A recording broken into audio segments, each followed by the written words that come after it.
Direct indirect by lucky education point.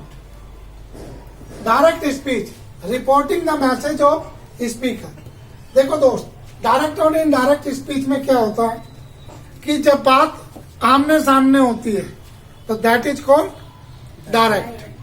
जब यही बात हम पीछे या थर्ड व्यक्ति को कहते हैं तो वो हो जाती है इनडायरेक्ट.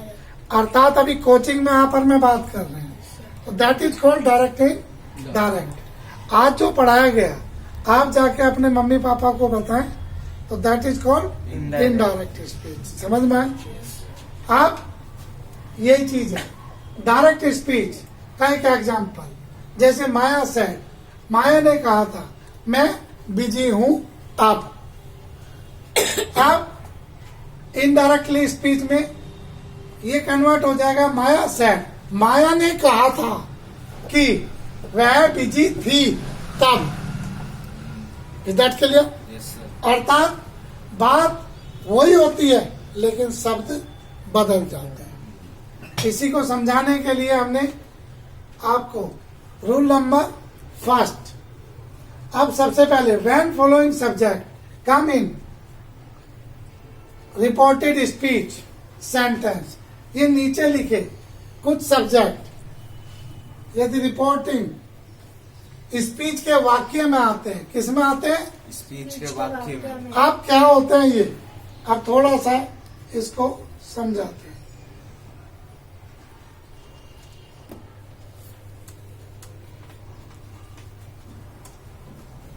यहां देखिए तो दो वाक्यों में बात होती है. एक होती है रिपोर्टिंग वर्ब या स्पीच. ये होता है इन्वर्टेड कॉमा. एक होता है रिपोर्टिंग वर्ब या speech.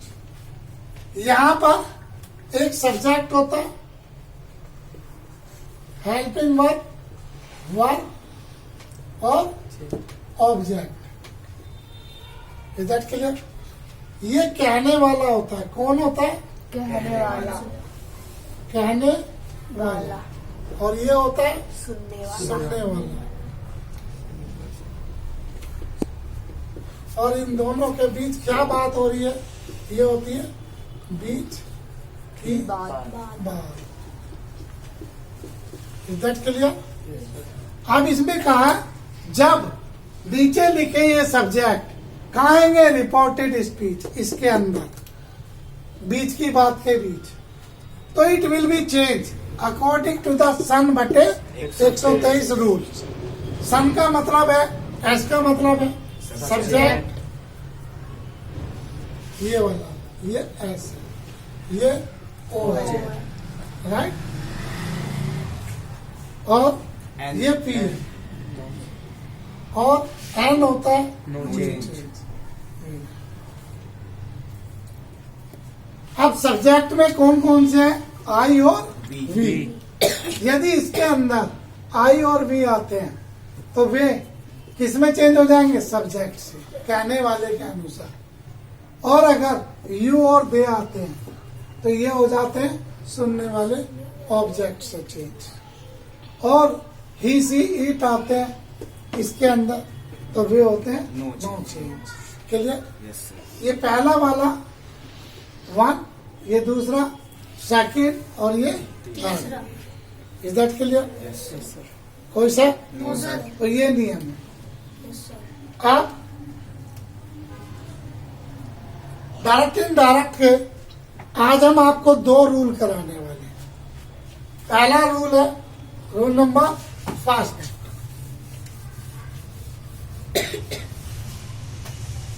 Rule number first.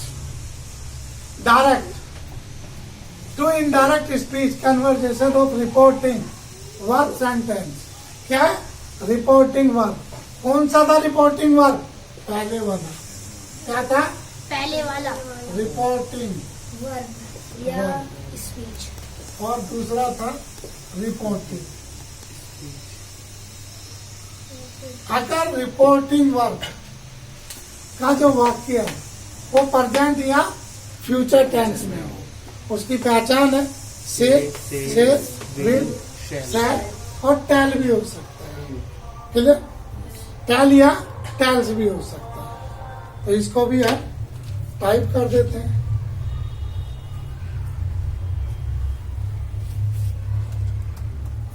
Tell तो रिपोर्टिंग वर्ब और रिपोर्टेड स्पीच। तो पहले वाला क्या है?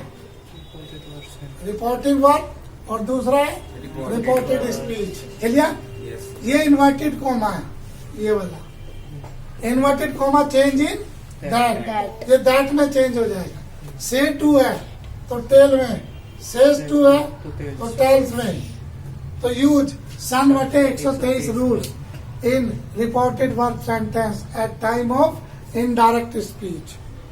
Direct to indirect speech. अब जैसे इसमें सी, राइट, ये डायरेक्ट है, ये इनडायरेक्ट है। She says will say, says भी हो सकता है और same will say. Will say ये प्रेजेंट में और ये फ्यूचर में है।